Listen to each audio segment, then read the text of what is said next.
Hi friends, welcome back to my channel. Prajwal Revanna Hassan ಜಿಲ್ಲೆಯಿಂದ ಉದಯಿಸಿ ಬಂದಿರುವ ಯುವ ರಾಜಕಾರಣಿ ಹೆಸರು. ಇವರು ಎಚ್ ಡಿ ದೇವೇಗೌಡರ ಮೊಮ್ಮಗ, ಮಾಜಿ ಸಚಿವ ಎಚ್ ಡಿ ರೇವಣ್ಣ ಅವರ ಪುತ್ರ. ರಾಜಕೀಯ ಪಂಕ್ತಿಯಲ್ಲಿ ಬೆಳೆದವರು. ಕುಟುಂಬವೇ ರಾಜಕೀಯದ ನಾಭಿಸ್ಥಾನ. ಬಾಲ್ಯದ ಇತ್ತೀಚಿನ ದಿನಗಳಲ್ಲಿವರೆಗೂ ಅವರ ಬದುಕು ಹಲವು ಘಟ್ಟಗಳನ್ನು ಕಂಡಿದೆ. ಇಂಜಿನಿಯರಿಂಗ್ ಪದವೀಧರ, ಕಂಪ್ಯೂಟರ್ ಸೈನ್ಸ್ ವಿಭಾಗದಲ್ಲಿ ಪದವಿ ಪಡೆದಿದ್ದಾರೆ. ನಂತರ ಲಂಡನ್ನಲ್ಲಿ ಹೈಯರ್ ಎಜುಕೇಶನ್ ಕೂಡ ಮಾಡಿದ್ದಾರೆ. ಆದರೆ ರಾಜಕೀಯವೇ ಜೀವನದ ಗುರಿ ಎಂಬ ಅಭಿಪ್ರಾಯದಿಂದ ತಾವು ಬಂದ ಹಾಸನ ಜಿಲ್ಲೆಗೆ ಮರಳಿ ಬಂದವರು. ಹಾಸನ ಜಿಲ್ಲೆ ಯಾವಾಗಲೂ ದೇವೇಗೌಡರ ಕುಟುಂಬಕ್ಕೆ ಬಲದ ಕೇಂದ್ರವಾಗಿತ್ತು. ಈ ಜಿಲ್ಲೆಯಿಂದಲೇ ದೇವೇಗೌಡರು ಪ್ರಧಾನಮಂತ್ರಿ ಆದರು. ಅವರ ಮಗ ಎಚ್ ಡಿ ರೇವಣ್ಣ ಹಲವು ಬಾರಿ ಸಚಿವರಾಗಿದ್ದಾರೆ. ಇಂತಹ ರಾಜಕೀಯ ಹಿನ್ನೆಲೆಯ ನಡುವೆ ಪ್ರಜ್ವಲ್ ರೇವಣ್ಣ 2019ರಲ್ಲಿ ಮೊದಲ ಬಾರಿಗೆ ಚುನಾವಣಾ ರಣರಂಗದಲ್ಲಿ ಕಾಲಿಟ್ಟಿದ್ರು. ಜೆಡಿಎಸ್ ಪಕ್ಷದಿಂದ ಹಾಸನ ಲೋಕಸಭಾ ಕ್ಷೇತ್ರಕ್ಕೆ ಸ್ಪರ್ಧೆ ಮಾಡಿದ್ರು.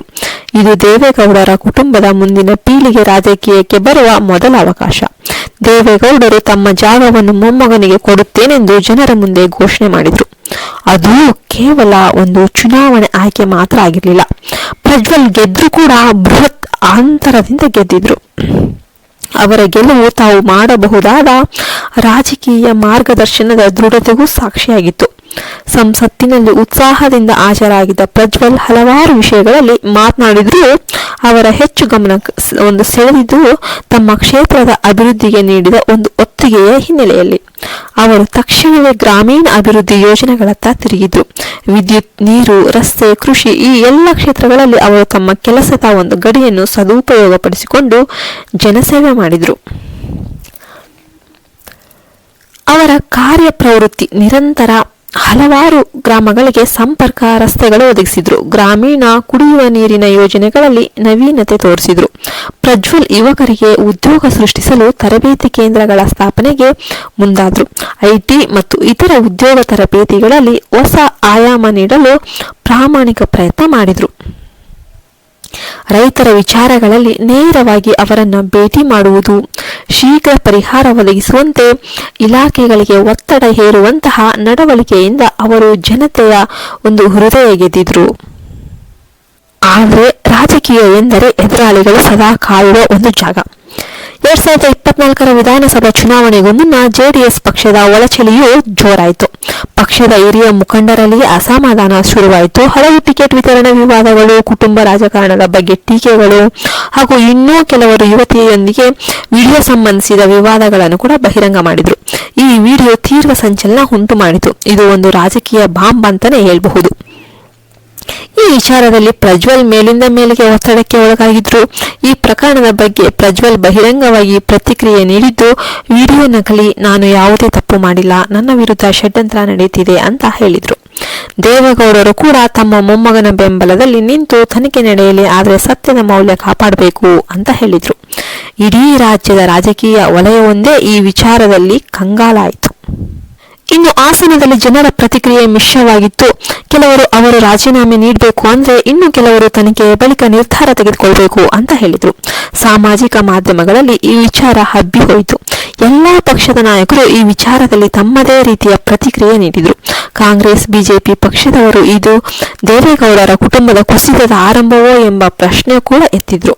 ಆದರೆ ಪ್ರಜ್ವಲ್ ಈ ಸಮಯದಲ್ಲಿಯೂ ತಮ್ಮ ಶಿಸ್ತನ್ನು ಕಾಪಾಡಿಕೊಂಡಿದ್ರು. ಯಾವ ಮಾಧ್ಯಮದ ಎದುರಲ್ಲಿಯೂ ಭಾವನಾತ್ಮಕವಾಗಿ ಪ್ರತಿಕ್ರಿಯೆ ನೀಡದೆ ಶಾಂತತೆಯಿಂದ ತಮ್ಮ ಆಪ್ತರಿಗೆ, ಕುಟುಂಬಕ್ಕೆ ಧೈರ್ಯ ನೀಡಿದ್ರು.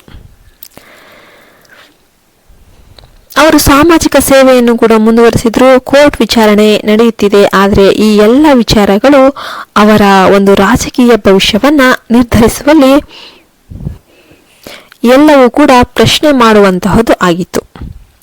ಜನರ ಮುಂದೆ ಈಗ ದೊಡ್ಡ ಪ್ರಶ್ನೆ ಏನಂದ್ರೆ, ಪ್ರಜ್ವಲ್ ರೇವಣ್ಣ ಅವರ ರಾಜಕೀಯ ಭವಿಷ್ಯ ಹೇಗಿರುತ್ತೆ? ಇವರು ತಮ್ಮ ವೈಯಕ್ತಿಕ ಮತ್ತು ರಾಜಕೀಯ ಒಂದು ಜೀವನದ ಈ ಬಿರುಗಾಳಿಯಿಂದ ಹೇಗೆ ಪಾರಾಗಿ ಮತ್ತೆ ಜನಮನ್ನಣೆ ಗಳಿಸ್ತಾರಾ ಅಂತ ಒಂದು ಕ್ವಶನ್. ಅಥವಾ ಇದು ಅವರ ರಾಜಕೀಯ ಜೀವನದ ಅಂತ್ಯನಾ? ಇದು ಮುಗಿತಾ? ಏನಾದರೂ ಇದು ತಿರುವು ಬಿಂದು ಆಗುತ್ತಾ? ದೇವೇಗೌಡರ ಕುಟುಂಬದ ಮುಂದಿನ ಒಂದು ಪೀಳಿಗೆ ರಾಜಕೀಯದಲ್ಲಿ ತಮ್ಮ ಸ್ಥಾನವನ್ನು ಉಳಿಸಿಕೊಳ್ಳಬಹುದಾ? ಹೀಗೆ ಇತ್ತೀಚಿನ ದಿನಗಳಲ್ಲಿ ಪ್ರಜ್ವಲ್ ಬಹಿರಂಗವಾಗಿ ಪ್ರಚಾರಕ್ಕೆ ಬರೋದನ್ನು ಕೂಡ ಕಡಿಮೆ ಮಾಡಿದ್ರು. ಆದರೆ ಅವರು ತಮ್ಮ ವಾಟ್ಸಪ್ ಗ್ರೂಪ್, ಸ್ಥಳೀಯ ಪಕ್ಷದ ಮುಖಂಡರ ಜೊತೆ ಯಾವಾಗಲೂ ಸಂಪರ್ಕದಲ್ಲಿದ್ದರು. ತಮ್ಮ ಮತದಾರರ ಒಂದು ಸಮಸ್ಯೆಗಳನ್ನು ಮುಂದುವರಿಸಿ ಕೇಳ್ತಾ ಇದ್ರು. ಆದರೆ ಇನ್ನು ಮುಂದೆ ಈ ವಿವಾದಗಳು ಹೇಗೆ ಮುಕ್ತಾಯವಾಗುತ್ತವೆ ಎನ್ನುವುದನ್ನು ಅವರು ಮುನ್ನಡೆಸುವ ಮಾರ್ಗವನ್ನು ನಿರ್ಧರಿಸಿದೆ. ಈ ಪ್ರಕರಣ ಸತ್ಯವಾಗಿದ್ರೆ ಅವರು ತಪ್ಪು ಮಾಡಿದ್ದಾರೆ ಎಂಬುದು ನಿರ್ಧಾರವಾದ ಜನತೆಯ ತೀರ್ಪು ನಿರ್ಣಾಯಕವಾಗುತ್ತೆ. ಅದಾದ ಬಳಿಕದ ಒಂದು ರಾಜಕೀಯ ಬದುಕು ಅವರ ಪರಿಶುದ್ಧತೆಯನ್ನ ಹತ್ತಿರದಿಂದ ಪರಿಶೀಲಿಸಬೇಕಾಗುತ್ತೆ. ಆದರೆ ಅವರು ತಪ್ಪಿಲ್ಲವೆಂದು ತೋರಿಸಿದರೆ ಇದು ಕೇವಲ ಒಂದು ಬಿರುಗಾಳಿ ಆಗಿರಬಹುದು, ಅದು ಹೋಗ್ಬಿಡುತ್ತೆ. ಅವರು ಮತ್ತೊಮ್ಮೆ ರಾಜಕೀಯದಲ್ಲಿ ಪುನಃ ಪ್ರವೇಶ ಪಡೆಯಬಹುದು. ಅವರ ಕಾರ್ಯಕ್ಷಮತೆ ಭವಿಷ್ಯದ ನಿಟ್ಟಿನಲ್ಲಿ ಮತ್ತೆ ಏಳಬಹುದು. ದೇವೇಗೌಡರ ವಂಶ ಪಾರಂಪರ್ಯಕ್ಕೆ ಧಕ್ಕೆ ಬಾರದಂತೆ ಪ್ರಜ್ವಲ್ ತಮ್ಮ ಜೀವನವನ್ನ ಮರು ನಿರ್ಮಿಸಲು ಸಾಧ್ಯ ಇದೆ. ರಾಜಕೀಯವೆಂದರೆ ಏಳಿಗೆ ಮತ್ತು ಇಳಿಜಾರಿನ ಆಟ ಅಂತ ಹೇಳ್ಬೋದು. ಕೆಲವೊಮ್ಮೆ ಸ್ನೇಹಿತರು ಕೂಡ ಶತ್ರುಗಳಾಗಿ ಮಾರ್ಪಡ್ತಾರೆ. ಕೆಲವೊಮ್ಮೆ ನಂಬಿಕೆ ನಷ್ಟ ಆಗುತ್ತೆ. ಆದರೆ ಹೃದಯದಿಂದ ನಿಷ್ಠೆಯಿಂದ ಕೆಲಸ ಮಾಡಿದವರು ಯಾವತ್ತೂ ಮರೆಯಾಗಬಾರ್ದು. ಪ್ರಜ್ವಲ್ ರೇವಣ್ಣರು ತಮ್ಮ ಜೀವನದಲ್ಲಿ ತಮ್ಮ ಬದುಕಿನಲ್ಲಿ ಈ ಸವಾಲುಗಳನ್ನು ಎದುರಿಸಿದ್ದಾರೆ. ಈಗ ಕೋರ್ಟ್ ಅವರಿಗೆ ಅವರು ಮಾಡಿರುವ ತಪ್ಪಿಗೆ ಜೀವಾವಧಿ ಶಿಕ್ಷೆ ವಿಧಿಸಿವೆ. ಮುಂದೆ ಏನಾಗುತ್ತೆ ನೋಡಬೇಕು. ಅವರು ಶಿಕ್ಷೆಯನ್ನ ಕಡಿಮೆ ಮಾಡೋದಕ್ಕೆ ಕೇಳ್ತಾ ಇದ್ದಾರೆ. ಅದು ಆಗುತ್ತೆ ಇಲ್ಲ ಅಂತ ನೋಡಬೇಕು. ತಪ್ಪು ಮಾಡಿದವರಿಗೆ ಯಾವತ್ತೂ ಶಿಕ್ಷೆ ಆಗಲೇಬೇಕು. ಈ ಥರ ತಪ್ಪು ಮಾಡೋರು ಮುಂದೆ ಹೇಗೆ ಪ್ರಜೆಗಳನ್ನ ಆಳ್ತಾರೆ ಅಲ್ವಾ? 55 ವಯಸ್ಸಿನ ಒಂದು ತಾಯಿ ಸರಿಸಮವಾದ ಒಬ್ಬ ಹೆಣ್ಣನ್ನು ಬಿಡದ ವಿಕೃತ ಕಾಮಿ ಇವನು. 5 ನಿಮಿಷದ ಸುಖಕ್ಕಾಗಿ 50 ವರ್ಷದ ಒಂದು ಜೀವನವನ್ನು ಹಾಳು ಮಾಡಿಕೊಂಡು ತನ್ನ ಜೀವನವನ್ನು ತಾನೇ ಹಾಳು ಮಾಡಿಕೊಂಡನು. ನಿಮ್ಗೆ ಏನು ಅನಿಸ್ತು ಈ ವಿಡಿಯೋ? ಇಷ್ಟ ಆದರೆ ಇನ್ನು ದಯವಿಟ್ಟು ಒಂದು ಲೈಕ್ ಮಾಡಿ, ಕಾಮೆಂಟ್ ಮಾಡಿ. ಮತ್ತೆ ಈ ಥರ ವಿಡಿಯೋದೊಂದಿಗೆ ಮತ್ತೆ ಭೇಟಿಯಾಗೋಣ. ಅಲ್ಲಿವರೆಗೆ ನಮಸ್ಕಾರ. ಜೈ ಹಿಂದ್, ಜೈ ಭಾರತ್ ಮಾತೆ. ಶ್ರೀ ಕಾಳಿಕಾ ದುರ್ಗಾ ಜ್ಯೋತಿಷ್ಯ ಪೀಠಂ, ಪ್ರಧಾನ ತಾಂತ್ರಿಕ್ ಮಂಜುನಾಥ್ ಭಟ್.